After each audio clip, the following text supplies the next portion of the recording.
ꯑꯔꯨꯕ ꯋꯥꯈꯜꯒꯤ ꯇꯥꯏꯌꯣꯟꯅꯕ ꯌꯦꯡꯂꯨꯕ ꯃꯤꯠꯌꯦꯡꯒꯤ ꯃꯤꯠꯌꯦꯡꯐꯝ ꯄꯨꯛꯅꯤꯡꯒꯤ ꯑꯔꯣꯟꯕ ꯋꯥꯍꯩꯅ ꯆꯤꯟꯕꯥꯜ ꯂꯥꯟꯈꯤꯕ ꯃꯤꯀꯨꯞꯇ ꯑꯣꯏꯔꯛꯀꯗꯕ ꯇꯥꯏꯕꯪ ꯊꯧꯁꯤꯜ ꯑꯗꯨꯅ ꯀꯔꯤ? ꯂꯨꯝꯅ ꯈꯟꯁꯤ ꯈꯟꯉꯝꯗ, ꯌꯥꯡꯅ ꯈꯟꯁꯤ ꯈꯟꯉꯝꯗ ꯇꯥꯏꯕꯪ ꯋꯥꯈꯜ ꯑꯁꯤ ꯉꯥꯎꯒꯗꯧꯔꯦꯗꯣ꯫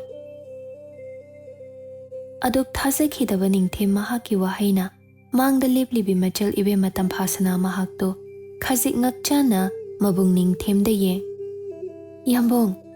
ꯌꯥꯝꯕꯨꯡꯒꯤ ꯁꯅꯥꯆꯤꯟꯃꯛꯇꯒꯤ ꯊꯣꯛꯂꯛꯂꯤꯕ ꯋꯥꯍꯩꯁꯤꯡ ꯑꯗꯣ ꯇꯥꯏꯕꯪ ꯋꯥꯈꯜ ꯇꯥꯅ ꯍꯥꯏꯕꯤꯔꯤꯕ꯭ꯔꯥ? ꯅꯤꯡꯊꯦꯝ ꯁꯅꯥꯆꯤꯟ ꯑꯗꯨ ꯈꯖꯤꯛꯇꯪ ꯂꯦꯡꯗꯨꯅ ꯅꯣꯛꯏ꯫ ꯁꯅꯥ, ꯌꯥꯝꯕꯨꯡꯒꯤ ꯁꯅꯥꯆꯤꯟꯗꯒꯤ ꯊꯣꯛꯂꯛꯄ ꯋꯥꯍꯩ ꯈꯨꯗꯤꯡ ꯌꯥꯝꯕꯨꯡꯒꯤ ꯊꯃꯣꯏ, ꯌꯥꯝꯕꯨꯡꯒꯤ ꯋꯥꯈꯜꯒꯤ ꯑꯔꯣꯏꯕ ꯋꯥꯔꯦꯞ ꯂꯦꯞꯂꯕ ꯇꯨꯡꯗ ꯈꯪꯍꯜꯂꯛꯈꯤꯕ ꯉꯥꯛꯇꯅꯤ ꯍꯥꯏꯕ ꯈꯪꯂꯤꯕ ꯅꯠꯇ꯭ꯔꯣ? ꯅꯤꯡꯊꯦꯝ ꯃꯍꯥꯛꯀꯤ ꯋꯥꯍꯩꯁꯤꯡ ꯑꯗꯨꯅ ꯇꯝꯐꯥꯁꯅꯥ ꯃꯕꯨꯡꯗ ꯊꯝꯂꯝꯕ ꯃꯤꯠꯌꯦꯡ ꯑꯗꯨ ꯅꯥꯊꯩꯔꯝ ꯋꯥꯍꯩ ꯃꯔꯤꯛ ꯑꯃꯠꯇꯁꯨ ꯀꯥꯡꯂꯝꯗ ꯆꯩꯅꯥ ꯈꯥꯡꯅ ꯂꯦꯞꯂꯤꯕꯤ ꯈꯨꯃꯟ ꯆꯅꯨ ꯇꯔꯨꯕꯤ ꯃꯍꯥꯛꯇ ꯃꯤꯠꯌꯦꯡ ꯑꯃꯨꯛ ꯊꯝꯂꯛꯇꯨꯅ ꯇꯞꯂꯞꯅ ꯍꯥꯏꯔꯛꯏ꯫ ꯏꯇꯥ ꯈꯨꯃꯟ ꯆꯅꯨ, ꯆꯩꯅꯥꯗꯣ ꯀꯝꯗꯧꯔꯤ? ꯁꯅꯥ ꯀꯣꯅꯨꯡ ꯑꯗꯨꯒꯤ ꯂꯥꯏꯅꯤꯡꯊꯧꯃꯛꯀꯤ ꯅꯥꯏꯇꯣꯝ ꯄꯣꯛꯆꯕ ꯃꯖꯥꯏꯕꯨꯡꯉꯣ ꯅꯤꯡꯊꯦꯝꯃꯛꯀꯤ ꯆꯤꯟꯕꯥꯜꯗꯒꯤ ꯑꯔꯣꯏꯕ ꯋꯥꯔꯦꯞꯅꯤ ꯍꯥꯏꯅ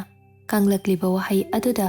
ꯇꯔꯨꯕꯤ ꯃꯍꯥꯛꯀꯤ ꯃꯤꯍꯨꯜ ꯑꯗꯨ ꯃꯤꯄꯥꯏꯖ ꯍꯥꯏꯐꯝ ꯇꯧꯐꯝ ꯈꯪꯗꯕ ꯃꯇꯧꯅ ꯅꯤꯡꯊꯦꯝ ꯑꯃꯗꯤ ꯇꯝꯐꯥꯁꯅꯥ ꯑꯅꯤꯗ ꯌꯦꯡꯂꯝꯕ ꯃꯤꯠꯌꯦꯡ ꯑꯗꯨꯗꯒꯤ ꯅꯥꯊꯩ꯫ ꯁꯣꯛꯂꯤꯕ ꯈꯣꯡ ꯑꯗꯨ ꯇꯞꯂꯞ ꯈꯣꯡꯊꯥꯡ ꯑꯃ ꯍꯟ ꯇꯅꯧꯔꯕꯤ ꯈꯨꯠꯁꯥ ꯑꯗꯨꯅ ꯁꯦꯠꯂꯤꯕ ꯆꯔꯩ ꯑꯗꯨꯒꯤ ꯐꯤꯖꯤ ꯑꯗꯨꯗ ꯇꯞꯂꯞ ꯄꯥꯏꯔꯝꯕꯗꯒꯤ ꯈꯖꯤꯛ ꯈꯖꯤꯛꯇꯒꯤ ꯄꯥꯏꯔꯤꯕ ꯈꯨꯄꯥꯏ ꯑꯗꯨ ꯆꯦꯠꯁꯤꯟ ꯃꯤꯄꯥꯏꯕ ꯈꯣꯟꯖꯦꯜꯗ ꯇꯍꯥ ꯇꯍꯥ ꯍꯥꯏꯔꯛꯏ꯫ ꯀꯔꯤꯁꯨ ꯇꯧꯖꯗ꯭ꯔꯦ ꯃꯖꯥꯏꯕꯦꯝ, ꯑꯩꯍꯥꯛ ꯈꯨꯃꯟ ꯀꯣꯂꯨꯞ ꯃꯥꯏꯀꯩ ꯄꯥꯡꯖꯈ꯭ꯔꯒꯦ꯫ ꯌꯥꯗꯦ ꯏꯇꯥ, ꯑꯁꯣꯛꯄ ꯑꯗꯨꯒ ꯀꯅꯥ ꯌꯥꯎꯗ ꯅꯇꯣꯝꯇ ꯅꯨꯡꯉꯥꯏꯔꯣꯏ ꯍꯥꯏꯗꯅ ꯑꯩꯒꯤ ꯌꯥꯝꯕꯨꯡ ꯅꯥꯛꯇ ꯂꯥꯛꯇꯨꯅ ꯇꯥꯟꯅꯔꯤꯕꯁꯤꯅꯤ꯫ ꯇꯔꯨꯕꯤ ꯅꯤꯡꯊꯦꯝꯗ ꯍꯥꯏꯐꯦꯠꯇꯪ ꯌꯦꯡꯂꯛꯏ, ꯑꯗꯨꯕꯨ ꯅꯤꯡꯊꯦꯝ ꯃꯍꯥꯛꯀꯤ ꯀꯣꯟꯇꯛ ꯇꯧꯕ ꯄꯤꯁꯨꯝ ꯑꯅꯤꯗꯨꯁꯨ ꯇꯔꯨꯕꯤ ꯃꯍꯥꯛꯇ ꯍꯥꯟꯅꯅ ꯃꯤꯠꯌꯦꯡ ꯊꯝꯗꯨꯅ ꯂꯩꯔꯝꯕꯅ ꯃꯁꯥ ꯑꯗꯨ ꯏꯈꯪ ꯈꯪꯖ ꯅꯤꯡꯊꯦꯝꯗ ꯌꯦꯡꯂꯨꯕ ꯃꯤꯠꯌꯦꯡ ꯑꯗꯨ ꯅꯥꯊꯩ ꯑꯃꯨꯛꯁꯨ ꯇꯍꯥ ꯇꯍꯥ, ꯌꯥꯔꯅꯤꯗꯣ ꯃꯖꯥꯏꯕꯦꯝꯃ, ꯌꯥꯝꯅ ꯀꯟꯅ ꯁꯣꯛꯄ ꯅꯠꯇꯦꯗ, ꯇꯞꯂꯤ ꯇꯞꯂꯤ ꯑꯁꯣꯝ ꯆꯠꯆꯈꯤꯒꯦ꯫ ꯑꯩꯅ ꯌꯥꯗꯦ ꯍꯥꯏꯔꯤꯕ ꯑꯁꯤꯅꯤ ꯏꯇꯥ ꯈꯨꯃꯟ ꯆꯅꯨ, ꯅꯍꯥꯟ ꯃꯈꯩꯒꯨꯝ ꯏꯇꯥ ꯊꯥꯕꯜꯂꯩ ꯌꯥꯎꯔꯛꯂꯕꯗꯤ ꯈꯔꯁꯨ ꯐꯔꯝꯒꯗꯕꯅꯤ꯫ ꯅꯥꯀꯜꯗꯒꯤ ꯅꯤꯡꯊꯦꯝꯅ, ꯀꯔꯤꯒꯤꯅꯣ ꯉꯁꯤ ꯀꯣꯔꯧ ꯑꯁꯤꯗꯤ ꯅꯊꯟꯇ ꯁꯅꯥ ꯀꯣꯅꯨꯡ ꯀꯥꯔꯛꯂꯤꯕꯗꯤ? ꯇꯝꯐꯥꯁꯅꯥ ꯃꯍꯥꯛꯀꯤ ꯋꯥꯍꯪꯒꯤ ꯄꯥꯎꯈꯨꯝ ꯄꯤꯔꯗ꯭ꯔꯤꯉꯩ ꯅꯤꯡꯊꯦꯝ ꯃꯍꯥꯛꯀꯤ ꯋꯥꯍꯪ ꯑꯗꯨꯗ ꯇꯔꯨꯕꯤ ꯃꯁꯥ ꯑꯗꯨ ꯏꯉꯛ ꯉꯛꯆ ꯅꯤꯡꯊꯦꯝꯗ ꯃꯤꯠꯌꯦꯡ ꯑꯃꯨꯛ ꯊꯝꯂꯛꯏ꯫ ꯀꯔꯤꯒꯤꯅꯣ ꯉꯁꯤ ꯀꯣꯔꯧ ꯅꯨꯃꯤꯠ ꯑꯗꯨꯗ ꯃꯊꯣꯡ ꯈꯪꯗ ꯃꯤꯄꯥꯏꯔꯤꯕ ꯇꯔꯨꯕꯤ ꯃꯍꯥꯛꯀꯤ ꯄꯨꯛꯅꯤꯡ ꯑꯁꯤ ꯀꯔꯤꯒꯤꯗꯤ ꯃꯤꯄꯥꯏꯔꯣꯏ? ꯅꯤꯡꯊꯦꯝ ꯃꯍꯥꯛꯀꯤ ꯅꯥꯛꯇ ꯂꯦꯞꯄ ꯃꯤꯀꯨꯞ ꯑꯗꯨꯗꯒꯤ ꯇꯌꯥꯡ ꯇꯌꯥꯡꯅ ꯍꯥꯏꯔꯛꯈꯤꯕ ꯋꯥꯍꯩ ꯈꯨꯗꯤꯡ ꯇꯔꯨꯕꯤ ꯃꯍꯥꯛꯀꯤ ꯄꯨꯛꯅꯤꯡ ꯍꯛꯆꯥꯡꯒꯤ ꯏꯍꯨꯜ ꯈꯨꯗꯤꯡ ꯏꯇꯥꯎ ꯇꯥꯎꯕꯒꯨꯝ ꯍꯣꯜꯂꯤꯕ ꯅꯤꯡꯁꯥ ꯁꯣꯔ ꯈꯨꯗꯤꯡꯁꯨ ꯐꯨꯡꯒꯠꯇꯨꯅ ꯋꯥꯍꯩ ꯈꯨꯗꯤꯡꯒꯤ ꯄꯥꯎꯈꯨꯝ ꯑꯃꯠꯇ ꯄꯤꯕ ꯉꯝꯗ ꯇꯨꯃꯤꯟꯅꯇ ꯂꯩꯖꯕꯅꯤ꯫ ꯑꯗꯨꯕꯨ ꯇꯔꯨꯕꯤ ꯃꯤꯄꯥꯏꯈꯤꯕ ꯇꯥꯏꯕꯪ ꯋꯥꯈꯜꯗꯨꯒ ꯇꯝꯐꯥꯁꯅꯥ ꯃꯍꯥꯛꯀꯤ ꯋꯥꯍꯪ ꯑꯗꯨꯗ ꯋꯥꯈꯜ ꯑꯣꯏꯍꯧꯗ ꯇꯔꯨꯕꯤ ꯃꯥꯒꯤ ꯃꯤꯠꯌꯦꯡ ꯑꯗꯨ ꯂꯩꯃꯥꯏꯗ ꯅꯣꯟꯊ ꯏꯇꯞ ꯇꯞꯅ ꯈꯨꯝꯂꯛꯏ꯫ ꯏꯇꯥꯗꯣ ꯍꯛꯆꯥꯡ ꯉꯝꯗꯦ ꯍꯥꯏꯗꯨꯅ ꯂꯦꯡꯈꯠꯄ ꯉꯝꯍꯧꯗ꯭ꯔꯦ꯫ ꯑꯗꯨꯕꯨ ꯁꯅꯥ ꯀꯣꯅꯨꯡ ꯑꯁꯤꯗ ꯂꯥꯛꯂꯒ ꯁꯣꯛꯂꯕꯗ ꯑꯩ ꯑꯃ ꯂꯩꯅ ꯅꯤꯡꯊꯦꯝ ꯏꯃꯥꯡꯃꯛꯇ ꯆꯩꯅꯥ ꯐꯪꯂꯤꯕ ꯈꯣꯡ ꯑꯗꯨ ꯊꯥꯡꯗꯨꯅ ꯇꯔꯥꯏꯅ ꯆꯠꯈ꯭ꯔꯕꯗꯤ ꯅꯤꯡꯊꯦꯝ ꯑꯩꯒꯤ ꯄꯨꯛꯅꯤꯡ ꯑꯁꯤꯗ ꯑꯍꯦꯟꯕ ꯆꯩꯅꯥ ꯑꯃ ꯂꯣꯏꯅꯗꯨꯅ ꯂꯩꯍꯧꯔꯅꯤ꯫ ꯋꯥꯍꯩ ꯑꯗꯨꯗ ꯇꯔꯨꯕꯤ ꯂꯩꯃꯥꯏꯗ ꯂꯨꯞꯊꯗꯨꯅ ꯂꯩꯖꯔꯝꯕ ꯃꯥꯏꯊꯣꯡ ꯑꯗꯣ ꯅꯤꯡꯊꯦꯝ ꯃꯥꯒꯤ ꯁꯅꯥ ꯃꯥꯏꯊꯣꯡ ꯑꯗꯨꯗ ꯈꯪꯌꯦꯡ ꯌꯦꯡꯈꯠꯂꯛꯏ꯫ ꯋꯥꯍꯩ ꯑꯃ, ꯑꯇꯦꯟꯕ ꯋꯥꯍꯩ ꯄꯔꯦꯡ ꯑꯃ ꯆꯤꯟꯕꯥꯜ ꯑꯗꯨꯗꯒꯤ ꯀꯥꯡꯊꯣꯛꯀꯦ ꯍꯣꯠꯅꯖꯔꯛꯄ ꯃꯤꯀꯨꯞ ꯑꯗꯨꯗ ꯁꯒꯣꯜ ꯍꯟꯖꯕ ꯈꯨꯃꯟ ꯑꯆꯥꯟꯕꯒ ꯂꯣꯏꯅꯅ ꯁꯥꯝꯕ ꯑꯃꯗꯤ ꯁꯅꯥ ꯀꯣꯅꯨꯡꯒꯤ ꯑꯇꯣꯞꯄ ꯁꯒꯣꯜ ꯑꯃꯒ ꯄꯨꯗꯨꯅ ꯂꯥꯛꯏ꯫ ꯍꯟꯖꯕꯅ, ꯃꯖꯥꯏꯕꯨꯡꯉꯣ, ꯁꯥꯝꯕ ꯄꯨꯖꯔꯛꯂꯦ꯫ ꯁꯅꯥ, ꯆꯪꯉꯨ ꯅꯤꯡꯉꯣꯜ ꯀꯥꯗ꯫ ꯄꯥꯕꯨꯡ ꯁꯅꯈ꯭ꯌꯥ ꯏꯃꯥ ꯂꯩꯃꯅ ꯍꯪꯂꯛꯂꯕꯁꯨ ꯈꯨꯃꯟ ꯑꯆꯥꯟꯕꯒ ꯈꯨꯃꯟ ꯀꯣꯅꯨꯡ ꯃꯥꯏꯀꯩ ꯄꯥꯡꯈꯤ ꯈꯨꯝꯂꯝꯃꯨ꯫ ꯇꯝꯐꯥꯁꯅꯥ ꯅꯤꯡꯊꯦꯝꯗ ꯇꯇꯨ ꯇꯇꯨ ꯑꯃꯨꯛ ꯌꯦꯡ, ꯑꯍꯣꯏ ꯌꯥꯝꯕꯨꯡ꯫ ꯇꯔꯨꯕꯤ ꯃꯍꯥꯛꯀꯤ ꯃꯤꯄꯥꯏꯕ ꯃꯇꯧ ꯑꯗꯨ ꯈꯪꯂꯕꯗ ꯇꯝꯐꯥꯁꯅꯥ ꯇꯞꯂꯞꯅ, ꯏꯇꯥ, ꯈꯨꯃꯟ ꯏꯕꯨꯡꯁꯨ ꯌꯥꯎꯔꯤ, ꯅꯤꯡꯊꯤꯅ ꯍꯟꯕꯤꯔꯣ,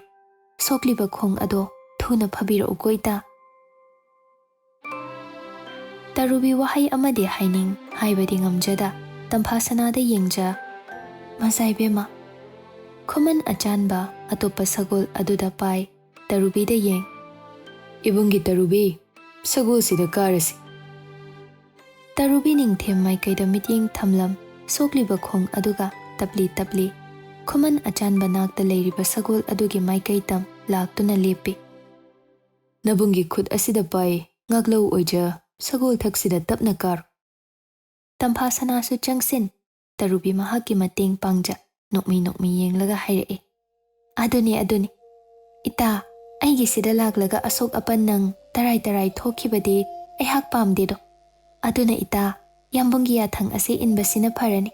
ibung khuman gi sagol asida kabiro do Tarubi khuman mabungi khutta pai masa adu ngakcha tapna sagol thak aduda kaki hojiktada Ningthem maithong aduda makalamba minok ama leiteng sagol thakta thamlibi Tarubi magi matau yengja masu samba thakta ka lurel adu cheptha wahang ama asok bukhong du yaradra Tarubi yare haigom lurel adu nomle Ningthem khuman da onsin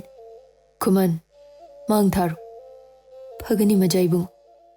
wahai asiga khuman Tarubi mahakna tongliba sagol adugi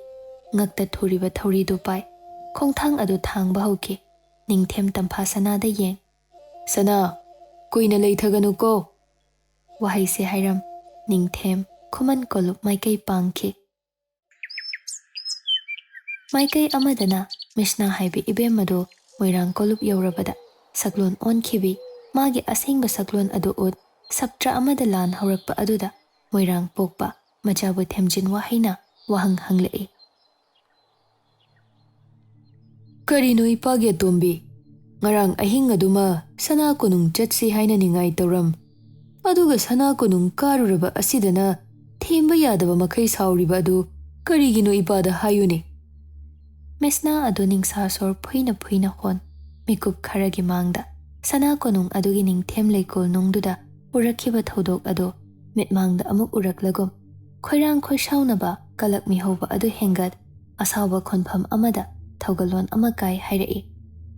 Ipa Lainingthau makna aibu majai bungo Ningthem gi sija ohelagani haina wasak parei chenkhrabi namom ama natra mani ni darbar mang maktada Ningthem gi sija oigani haina wasak parei chenkhrabi aigi cha tombi ni adudi hayo Ningthem gi sija oiragadabi aihakbu majai bungo Ningthem gi sana Mishna aduna mikup amatta oirabasu nungsi mityeng yengladriba karigino Lainingthau wasak oirabasu majai bungo sanana kongyauda aipak asigi Lainingthau ni asi phauba ngami haibagi matik khanghalabagum tauraribra chummi achumbani Mishna mahakna hairariba wahai asi achumbasu oiraribani adubu Ningthem sanana kongyaudrabasu Lainingthau gi matik utlaba oirabasu pumnamak haukraba thawong oihankre adumakpu moirang pokpa machana asumna hairakliba wahai amadi Warauriba matau adusu achumba oibana machabu atappa wahaina themjinbiree yengoi ipagi atombi chum ichana haib ichana warauriba dusu maram chai adubu ipa wa haigi munna taw yeng ichabu Ningthem gi sija oihangani haina Lainingthauna sakhiba sari wasak ado taraina logan konungi darbar mang maktada angam athau kaya mana sakhi oi shakhiba Lainingthau mahaki wasak aduna lushilaklibadi Lainingthau gi yathangdi Ningthem na hiktokloi haiba ipagi achetpa thajaban tapthau ni ipagi tombi tapthau Mishna ibema adu phatriba mabuk aduga kalakmi hau chawriba aduga mapa ibungo moirang pokpana themlakliba wahaising adu taruraga waroramba adumadi khazikhan Mishna aduna mapa ibungoda warorap taw yenglak ikaiba dumasu khangda kesina duna hairei adu oirabasu mazai bungo Ningthem magi ningthiraba sana Mishna aduna mikup ama khaktang oirabasu nungsiba mityeng yenglaklabadi aihaksu asiyona waroramlo adubu ipa masina ama oikhrasu wafam amatanga hayuni kari hainingibagi ichana hainingiba singdo adu loina hai Mishna handa mukti khonjal adu tapna ꯑꯩꯍꯥꯛꯅ ꯁꯅꯥ ꯀꯣꯅꯨꯡꯗ ꯖꯒꯣꯏ ꯑꯧꯔꯥꯏꯕ ꯆꯠꯀꯦ ꯍꯥꯏꯕꯗꯣ ꯍꯪꯒꯠ ꯍꯟꯗꯥ ꯆꯠꯊꯣꯛꯄ ꯑꯗꯨ ꯌꯥꯝꯅ ꯅꯨꯡꯉꯥꯏꯇꯦ ꯃꯇꯝ ꯈꯔ ꯁꯅꯥ ꯀꯣꯅꯨꯡꯗ ꯂꯩꯖꯔꯨꯒꯦ ꯏꯄꯥꯅ ꯂꯥꯏꯅꯤꯡꯊꯧꯗ ꯈꯔ ꯍꯪꯒꯠꯄꯤꯌꯨ ꯀꯔꯤꯅꯣꯅꯦ ꯏꯄꯥꯒꯤ ꯑꯇꯣꯝꯕꯤ ꯃꯣꯏꯔꯥꯡ ꯀꯣꯂꯨꯞ ꯑꯁꯤꯗꯒꯤ ꯁꯅꯥ ꯀꯣꯅꯨꯡꯗ ꯆꯠꯄꯕꯨ ꯀꯌꯥ ꯌꯥꯝꯅ ꯋꯥꯔꯕꯒꯦꯅꯦ ꯅꯪꯅ ꯁꯅꯥ ꯀꯣꯅꯨꯡꯗ ꯂꯩꯔꯒ ꯖꯒꯣꯏ ꯑꯧꯔꯥꯏꯒꯦ ꯍꯥꯏꯔꯤꯕꯣ ꯃꯣꯏꯔꯥꯡ ꯄꯣꯛꯄꯒꯤ ꯋꯥꯍꯩ ꯑꯗꯨꯗ ꯃꯤꯁꯅ ꯍꯥꯏꯕꯤꯁꯤ ꯃꯥꯒꯤ ꯍꯧꯅꯕꯤ ꯐꯖꯈ꯭ꯔꯕꯤ ꯃꯥꯏꯊꯣꯡ ꯑꯗꯨꯅ ꯑꯀꯤꯕ ꯃꯤꯠꯌꯦꯡ ꯑꯃꯒ ꯄꯤꯁꯨꯝ ꯑꯗꯨ ꯁꯨꯛꯇꯨꯅ ꯌꯦꯡꯂꯛꯏ ꯏꯄꯥ ꯑꯃ ꯑꯣꯏꯔꯒ ꯑꯩꯍꯥꯛꯅ ꯍꯥꯏꯔꯤꯕ ꯋꯥꯍꯩ ꯑꯁꯤꯒꯤ ꯑꯥꯔꯊꯁꯨ ꯂꯧꯁꯤꯟꯕ ꯍꯩꯇꯕ ꯋꯥꯕꯒꯤ ꯅꯠꯆꯗꯦ ꯏꯄꯥ ꯉꯁꯥꯏꯃꯛꯁꯨ ꯏꯄꯥꯒ ꯁꯅꯥ ꯀꯣꯅꯨꯡ ꯀꯥꯕꯗꯣ ꯊꯤꯟꯈꯤꯕꯅ ꯃꯖꯥꯏꯕꯦꯝꯃ ꯍꯣꯏꯗꯤ ꯖꯒꯣꯏ ꯑꯧꯔꯥꯏꯕ ꯂꯣꯏꯁꯤꯟꯗꯨꯅ ꯂꯩꯔꯝꯂꯦ ꯑꯩꯍꯥꯛꯇꯤ ꯌꯥꯎꯕ ꯅꯪꯖꯍꯧꯗ꯭ꯔꯦ ꯑꯗꯨꯅ ꯖꯒꯣꯏ ꯑꯧꯔꯥꯏꯔꯤꯕ ꯃꯇꯝ ꯑꯗꯨ ꯐꯥꯎꯕꯗꯤ ꯁꯅꯥ ꯀꯣꯅꯨꯡ ꯑꯗꯨꯗ ꯂꯩꯖꯗꯨꯅ ꯑꯧꯔꯥꯏꯒꯦ ꯈꯟꯖꯕꯅꯦ ꯏꯄꯥ ꯃꯣꯏꯔꯥꯡ ꯄꯣꯛꯄ ꯃꯆꯥꯒꯤ ꯃꯇꯧ ꯑꯗꯨꯗ ꯈꯣꯟꯖꯦꯜ ꯊꯣꯛꯅ ꯅꯣꯛꯊꯣꯔꯛꯏ ꯑꯗꯨꯒ ꯏꯁ ꯑꯗꯨꯒꯤꯔꯗꯣ ꯏꯆꯥꯅ ꯑꯗꯨꯛ ꯁꯥꯎꯔꯤꯕ ꯑꯁꯤꯗꯤ ꯅꯣꯛꯄꯤꯅꯨ ꯀꯩꯁꯨ ꯇꯥꯖꯅꯤꯡꯗꯦ ꯍꯣꯏꯅꯦ ꯍꯣꯏꯅꯦ ꯏꯆꯥꯅ ꯑꯗꯨ ꯌꯧꯅ ꯖꯒꯣꯏ ꯑꯧꯔꯥꯏꯅꯤꯡꯂꯒꯕꯨ ꯀꯔꯤꯒꯤ ꯌꯥꯔꯣꯏꯗꯒꯦ ꯆꯠꯂꯣ ꯂꯩ ꯄꯪꯒꯅꯨꯀꯣ ꯄꯪꯕꯤ ꯅꯪꯒꯤ ꯑꯗꯨꯒꯨꯝꯕ ꯑꯁꯥꯎꯕ ꯊꯨꯕ ꯃꯇꯧ ꯐꯥꯖꯤꯟꯖꯅꯕ ꯍꯣꯠꯅꯧ ꯃꯗꯨꯇꯗ ꯅꯤꯡꯊꯦꯝ ꯃꯍꯥꯛꯀꯤ ꯃꯤꯠꯌꯦꯡ ꯑꯗꯣ ꯑꯩꯒꯤ ꯏꯆꯥ ꯇꯣꯝꯕꯤꯇꯗ ꯃꯤꯇꯥꯔꯛ ꯀꯌꯥꯗ ꯏꯀꯥꯏꯕ ꯈꯪꯗ꯭ꯔꯤꯕ ꯃꯁꯤꯒꯤ ꯃꯤꯁꯅ ꯍꯥꯏꯕꯤꯁꯦ ꯑꯁꯨꯛ ꯐꯠꯇ꯭ꯔꯕ ꯄꯨꯛꯆꯦꯜ ꯑꯁꯤꯒꯤ ꯆꯀ꯭ꯔꯤꯗ ꯃꯣꯏꯔꯥꯡ ꯄꯣꯛꯄ ꯑꯁꯤ ꯃꯕꯨꯛ ꯐꯠꯇꯕ ꯑꯉꯝ ꯑꯊꯧ ꯑꯃ ꯑꯣꯏꯔꯛꯀꯗꯧꯔꯤꯗꯣ ꯀꯔꯤꯒꯤ ꯃꯆꯥ ꯑꯇꯣꯝꯕꯤ ꯑꯁꯤ ꯅꯨꯡꯁꯤꯃꯟꯕꯅ ꯃꯆꯥꯒꯤ ꯑꯅꯤꯡꯕꯁꯤꯗ ꯊꯨꯡꯖꯅꯕ ꯍꯣꯠꯅꯕꯗ ꯃꯣꯏꯔꯥꯡ ꯄꯣꯛꯄ ꯑꯁꯤ ꯑꯉꯥꯎ ꯆꯩꯔꯣꯜ ꯂꯣꯜꯂꯛꯀꯗꯧꯔꯦꯗꯣ ꯑꯗꯨꯕꯨꯅꯦ ꯌꯦꯡꯁꯤꯀꯣ ꯏꯆꯥ ꯅꯨꯡꯁꯤꯕ ꯍꯥꯏꯕꯁꯤꯃꯛꯇꯕꯨ ꯅꯨꯡꯁꯤꯕꯅꯤꯀꯣ ꯃꯆꯥ ꯑꯇꯣꯝꯕꯤ ꯃꯤꯁꯅ ꯍꯥꯏꯕꯤ ꯑꯁꯤꯒꯤꯗꯃꯛ ꯃꯣꯏꯔꯥꯡ ꯄꯣꯛꯄ ꯀꯔꯤ ꯀꯔꯤ ꯊꯧꯗꯥꯡ ꯂꯧꯔꯛꯀꯗꯒꯦ ꯍꯥꯏꯕꯗꯨ ꯌꯦꯡꯁꯤꯀꯣ ꯃꯥꯏꯀꯩ ꯁꯣꯝꯗꯅ ꯇꯔꯨꯕꯤ ꯃꯍꯥꯛꯅ ꯇꯣꯡꯂꯔꯤꯕ ꯁꯒꯣꯜ ꯑꯗꯨꯒꯤ ꯊꯧꯔꯤ ꯄꯥꯏ ꯈꯨꯃꯟ ꯑꯆꯥꯟꯕꯅ ꯈꯣꯡꯅ ꯆꯠ ꯃꯥꯡ ꯊꯥꯔꯔꯤꯕ ꯑꯗꯨ ꯈꯨꯃꯟ ꯀꯣꯂꯨꯞ ꯌꯧꯔꯝꯗꯥꯏ ꯑꯍꯥꯡꯕ ꯂꯝꯕꯦꯜ ꯃꯄꯥ ꯑꯗꯨꯗ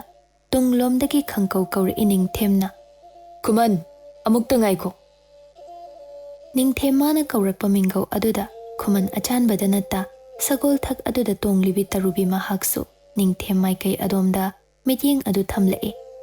ꯅꯤꯡꯊꯦꯝ ꯁꯥꯝꯕ ꯊꯛꯇꯒꯤ ꯀꯨꯝꯊ ꯁꯅꯥ ꯃꯤꯁꯅ ꯑꯗꯨꯅ ꯇꯔꯨꯕꯤꯗ ꯑꯃꯨꯛꯇꯪ ꯌꯦꯡꯂꯛ ꯃꯈꯥ ꯑꯃꯨꯛ ꯇꯥꯔꯛꯏ ꯃꯤꯀꯨꯞ ꯈꯔ ꯂꯦꯞꯈꯣ ꯋꯥꯍꯩꯁꯤ ꯍꯥꯏꯔꯝ ꯅꯤꯡꯊꯦꯝ ꯃꯈꯣꯏꯅ ꯂꯩꯔꯤꯕ ꯂꯝꯕꯦꯜ ꯃꯄꯥꯜ ꯑꯗꯨꯗꯒꯤ ꯈꯣꯡꯊꯥꯡ ꯈꯔ ꯊꯥꯡꯈꯤ ꯃꯇꯧ ꯑꯗꯨꯗ ꯈꯨꯃꯟ ꯑꯆꯥꯟꯕ ꯑꯃꯗꯤ ꯇꯔꯨꯕꯤ ꯑꯗꯨ ꯅꯤꯡꯊꯦꯝ ꯈꯣꯡꯊꯥꯡ ꯃꯥꯏꯀꯩꯇꯝ ꯆꯦꯞꯊꯗꯨꯅ ꯌꯦꯡꯂꯛꯏ ꯃꯤꯀꯨꯞ ꯀꯌꯥ ꯀꯥꯟꯅꯗ ꯅꯤꯡꯊꯦꯝ ꯆꯠꯈꯤꯕ ꯃꯥꯏꯀꯩ ꯑꯗꯨꯗꯒꯤ ꯍꯜꯂꯛ ꯁꯥꯝꯕꯕꯨ ꯅꯥꯊꯩꯔꯝ ꯈꯨꯃꯟ ꯑꯆꯥꯟꯕ ꯑꯃꯗꯤ ꯇꯔꯨꯕꯤ ꯃꯥꯏꯀꯩꯇꯝ ꯆꯨꯝꯅ ꯂꯥꯛ ꯂꯦꯞꯂꯛꯏ ꯈꯪꯍꯧꯗ ꯇꯧꯔꯛꯂꯤꯕ ꯅꯤꯡꯊꯦꯝ ꯃꯥꯒꯤ ꯃꯇꯧ ꯑꯗꯨꯗ ꯇꯔꯨꯕꯤ ꯃꯥꯗꯤ ꯏꯉꯛ ꯉꯛꯆ ꯇꯔꯥꯎ ꯇꯔꯥꯎꯕꯤ ꯃꯤꯁꯅ ꯑꯗꯨꯅ ꯇꯒꯨꯞ ꯇꯒꯨꯞ ꯄꯥꯡꯂꯤꯕꯤ ꯃꯤꯠꯌꯦꯡ ꯑꯗꯨꯅ ꯋꯥꯍꯪ ꯑꯃ ꯍꯪꯂꯒꯨꯝ ꯅꯤꯡꯊꯦꯝꯗ ꯌꯦꯡꯖꯔꯛꯏ ꯃꯇꯧ ꯑꯗꯨ ꯈꯪꯂꯕꯗ ꯅꯤꯡꯊꯦꯝ ꯃꯣꯃꯣꯟ ꯃꯤꯅꯣꯛ ꯅꯣꯛꯆ ꯃꯤꯀꯨꯞ ꯈꯔꯒꯤ ꯃꯥꯡꯗ ꯇꯒꯠ ꯇꯒꯠ ꯇꯦꯛꯅ ꯍꯦꯛꯂꯛꯈꯤꯕꯤ ꯇꯔꯨꯕꯤ ꯃꯍꯥꯛꯀꯤ ꯊꯋꯥꯏ ꯂꯩꯔꯥꯡ ꯑꯗꯨꯃ ꯌꯦꯠ ꯊꯪꯕ ꯈꯨꯠ ꯑꯗꯨꯅ ꯄꯥꯏ ꯊꯥꯡꯒꯠꯇꯨꯅ ꯄꯤꯔꯛ ꯑꯇꯞꯄ ꯈꯣꯟꯖꯦꯜꯗ ꯍꯥꯏꯔꯛꯏ ꯑꯁꯨꯛ ꯅꯤꯡꯊꯤꯕꯤ ꯁꯤꯡꯌꯦꯜ ꯑꯁꯤ ꯃꯄꯨ ꯄꯥꯟꯗꯕ ꯑꯃꯒꯨꯝ ꯂꯩꯁꯥ ꯇꯝꯂꯝ ꯊꯋꯥꯏ ꯂꯩꯔꯥꯡ ꯑꯁꯦ ꯍꯥꯡꯂꯤꯕ ꯅꯍꯥꯛꯀꯤ ꯅꯥꯞ ꯑꯗꯨꯗ ꯂꯩꯇꯦꯡꯍꯟ ꯂꯩꯔꯥꯡ ꯑꯁꯤꯒꯤ ꯃꯄꯨꯅꯤ ꯇꯥꯛꯂꯝ ꯅꯤꯡꯊꯦꯝ ꯃꯍꯥꯛꯀꯤ ꯃꯇꯧ ꯑꯗꯨꯗ ꯈꯨꯃꯟ ꯑꯗꯨ ꯊꯧꯒꯜ ꯎꯠꯂꯝ ꯈꯖꯤꯛ ꯂꯥꯞꯅ ꯊꯣꯛꯈꯤ ꯀꯔꯤꯅꯣ ꯏꯊꯥ ꯍꯦꯛ ꯊꯥꯖꯗ ꯏꯃꯥꯟ ꯍꯦꯛ ꯃꯥꯟꯗ ꯉꯁꯤ ꯀꯣꯔꯧ ꯑꯁꯤꯗ ꯇꯧꯔꯛꯂꯤꯕ ꯅꯤꯡꯊꯦꯝ ꯃꯍꯥꯛꯀꯤ ꯃꯇꯧꯁꯤꯡ ꯑꯁꯦ ꯃꯪꯂꯥꯟ ꯑꯣꯏꯍꯟꯁꯤ ꯄꯥꯝꯃꯨꯖ ꯇꯥꯏꯕꯪ ꯑꯣꯏꯍꯟꯁꯤ ꯃꯤꯄꯥꯏꯖ ꯈꯨꯃꯟ ꯃꯕꯨꯡ ꯑꯗꯨꯒꯤ ꯃꯥꯡꯃꯛꯇ ꯑꯃꯨꯛꯁꯨ ꯏꯀꯥꯏꯕ ꯆꯣꯡꯂꯤꯕ ꯃꯤꯍꯨꯜꯒꯤ ꯈꯣꯡꯖꯦꯜ ꯑꯗꯨꯃꯁꯨ ꯍꯦꯟꯒꯠ ꯇꯔꯨꯕꯤ ꯃꯍꯥꯛꯇꯤ ꯈꯣꯡꯗ ꯐꯪꯈꯤꯕ ꯆꯩꯅꯥꯁꯤꯡ ꯑꯗꯨ ꯀꯥꯎꯈ꯭ꯔꯒꯨꯝ ꯃꯤꯀꯨꯞ ꯑꯗꯨꯗ ꯑꯃꯨꯛꯇ ꯐꯥꯎꯔꯗ꯭ꯔꯤꯕ ꯏꯍꯨꯜ ꯑꯃꯒ ꯃꯤꯠꯃꯥꯡꯃꯛꯇ ꯅꯤꯡꯊꯦꯝ ꯃꯥꯅ ꯂꯦꯞꯂꯛꯂꯤꯕ ꯁꯛꯇꯝ ꯑꯗꯨ ꯎꯔꯨꯕꯗ ꯄꯥꯏꯃ ꯋꯥꯈꯜꯅ ꯇꯔꯪ ꯃꯥꯂꯪꯗ ꯄꯥꯏꯗꯨꯅ ꯂꯩꯔꯤꯉꯩ ꯇꯔꯨꯕꯤ ꯃꯍꯥꯛꯀꯤ ꯇꯥꯏꯕꯪ ꯋꯥꯈꯜ ꯑꯗꯨ ꯍꯦꯟꯅ ꯉꯥꯎꯔꯁꯅꯨ ꯃꯇꯥꯒꯨꯝ ꯈꯨꯠꯇ ꯄꯥꯏꯔꯤꯕ ꯊꯋꯥꯏ ꯂꯩꯔꯥꯡ ꯇꯈꯦꯜꯂꯩ ꯑꯗꯨꯅ ꯇꯔꯨꯕꯤ ꯃꯍꯥꯛꯀꯤ ꯃꯥꯡ ꯅꯛꯅ ꯊꯥꯡꯖꯤꯜꯂꯛ ꯁꯅꯥ ꯃꯤꯠꯌꯦꯡ ꯑꯗꯨꯅ ꯅꯤꯡꯉꯣꯜ ꯃꯥꯏꯀꯩ ꯌꯦꯡꯗꯨꯅ ꯀꯣꯟꯇꯛꯄ ꯄꯤꯁꯨꯝ ꯑꯗꯨꯅ ꯁꯨꯛꯂꯞ ꯂꯨꯅ ꯊꯨꯞꯅ ꯅꯨꯡꯁꯤ ꯆꯤꯔꯣꯜ ꯇꯧꯔꯛꯄꯒꯨꯝ ꯃꯤꯠꯆꯥꯟꯅꯗꯨꯅ ꯂꯦꯞꯂꯤꯕꯤ ꯑꯗꯨꯗ ꯌꯥꯝꯅ ꯏꯪꯅ ꯅꯣꯛꯂꯛꯏ ꯅꯤꯡꯊꯦꯝ ꯃꯍꯥꯛꯀꯤ ꯑꯈꯟꯅꯕ ꯃꯤꯅꯣꯛ ꯑꯗꯨ ꯌꯥꯇꯣꯟ ꯑꯅꯤꯕꯨ ꯄꯥꯝꯃꯨꯅ ꯈꯖꯤꯛꯇꯪ ꯎꯠꯇꯨꯅ ꯍꯤꯔꯥꯃꯅꯤꯒꯨꯝ तांग्लबा निंगथेमगी मिनोक अदुमा खुमन चनु अदुगी मांगमक्ता नोक्लबा अदुददी अदुक मिपाइजा निंगथेम माबो नाथैदुना तलैबी तरुबी महाकी मिटिंग अदो नाथैदुना चटपा ngamdredo अदुबने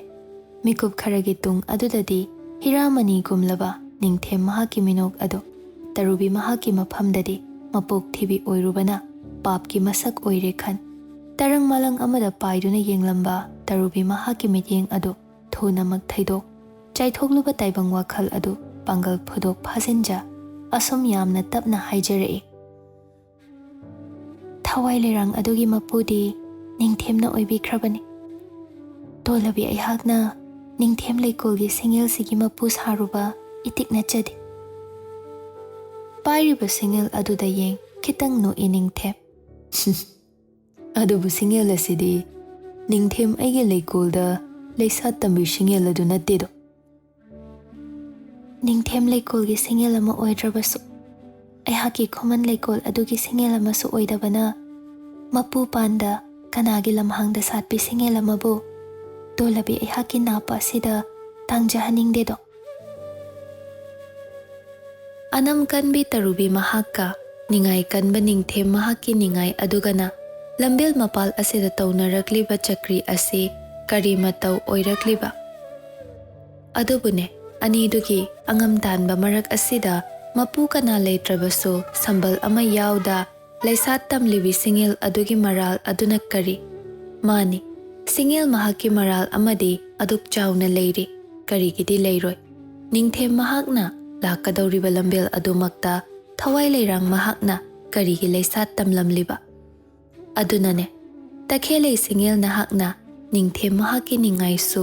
पुकनिंग चेतना थेम्बिरओ खुमन चनु तरुबी महाकी अनम कनबी मतौ असिमसु थमोय माबु थोथलमुदो तरुबी महाकी पाउखुम अदुदा मिकुप खर तुमिन लेरो निंगथेम खुद अदु थांगत तरुबी माइकैदा थमलंबा थवाई लेरांग अदो तपलब थांगथा माइथीरबा कनागुम सिंगेल माबु येंगजा तपना तरु ताकपियो सना कोनुंगदा नत लेपाक असिगी प्रजा कना निंगथेम अइगी याथंग हिक्तोकपा ngambasi नंग खक्तने तरु नहा खक्तने तरुबी निंगथेम वहाई अदुदा माइथोंग अदु लुक्थाजा तोलबी मतौ उज्जा निंगथेम मागी पाउखुम अमा पिरए अइहाक पदुमना इरा लंगसिनबिगनु निंगथेम याथंग अमाबु तोलबी अइहाकना हिक्तोकपा इतिकना चदेदो अदुगा करीगी फाजिनबदा वारबा सेंगलबा निंगथेम पुकनिंगी इहुल असिदगी फावरकपा थमोय मागी वारोल अमबु करीगी नाथैदुना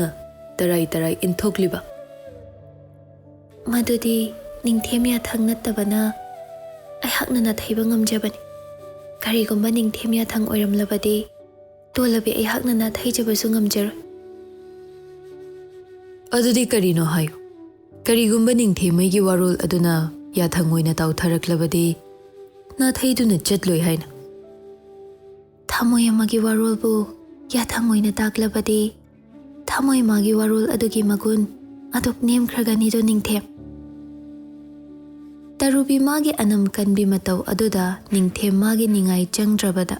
निंगथेम लंबेल मपाल अदुदा लेप माइथीरबा मतौगुम थमोय खुतुम सुजरकदौरेदो अदुबु थौना पुंबा ताशिन मिकुप खर तुमिन लेपलो मखा अमुक तारए अदु ओइरबदी निंगथेम अइगी थमोय वारोल सु ओइ निंगथेम अइहाकी याथंग अमसु ओइ अमुकसु हाइगेदो तरु निंगथेम अइगी लेकोलदा सातपी थवाई लेरंग अशिगी मपु खक्ता नत्त निंगथेम अइहाकी थमोय लेकोल नुंगसिगी मपु सीजे ओइना सातलरोदो सीजे ओइना सातलरोबा निंगथेम सना चिनमकना थमोय वारोलदा नत्ता निंगथेम याथंग सुनि ताकलबदा तरुबी हानगुम तराई तराई नाथैरम लेरुबा यादा पाउखुम अदुमदी पीद्रबा याद्रबोय चिनबाल अदु तपलब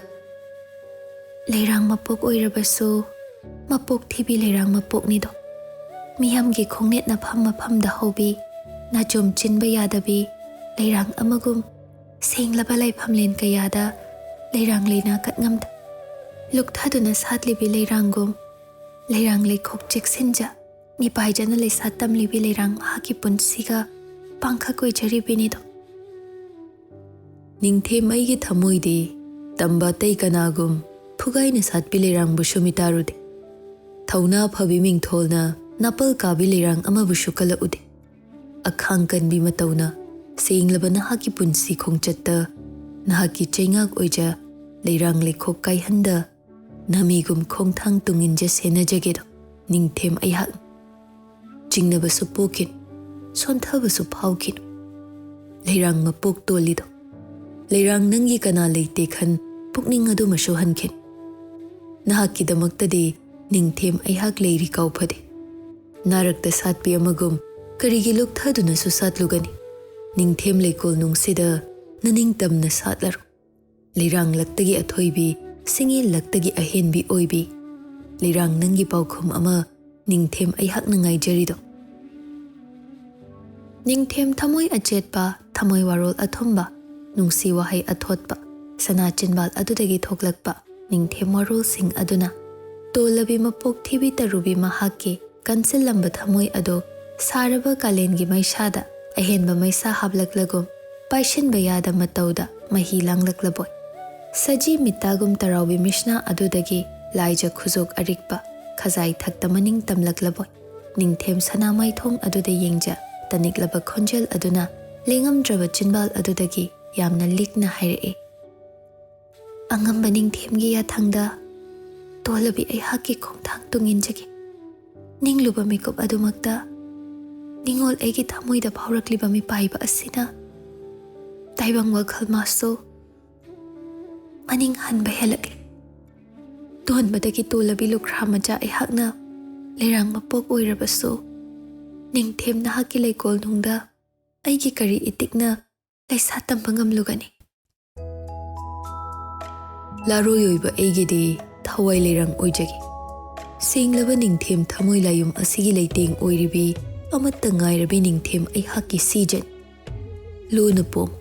ꯏꯪꯅ ꯁꯥꯠꯂꯨ ꯅꯤꯡꯊꯦꯝ ꯊꯃꯣꯏ ꯂꯥꯌꯨꯝꯗ इखुत पेन नाचोम सेमजा पाखंग अइगे नापदा चिंजा लेनजगे मिपुम खुदिंग निंगथेम अइगे लैकोलदा लैसा तमलिबी लैरांग लक्तगी अहेनबी सिंगे लक्तगी अथोइबी थवाई लैरांग तखेलै असिगी मपु निंगथेम अइहाकी सीजनी हाइन कदमन क्रेदो निंगथेम महाकी वहाई असे असेंगबबु ओइरिब्रा मिनंबबु ओइरिब्रा निंगथेम वारेप अचेतपसे असेंगबसु ओइशनु मिनंबसु ओइशनु अदुबुने निंगथेमागी वारोल तुंग इंजगदबा तरुबी हाइबी इबेमा असिदी पुकनिंग माना लांगतकना वाखल माना चरांगना मतिक चाबा पाउखोम अमा निंगथेम मांगदा कांगमदा चिनबाल अदो निंगथेमागी लेमजबा माइथोंग अदुदा मिकुप अमा कुपके काउजा मिटफम होंगमदा मितादुना लेख्रबोय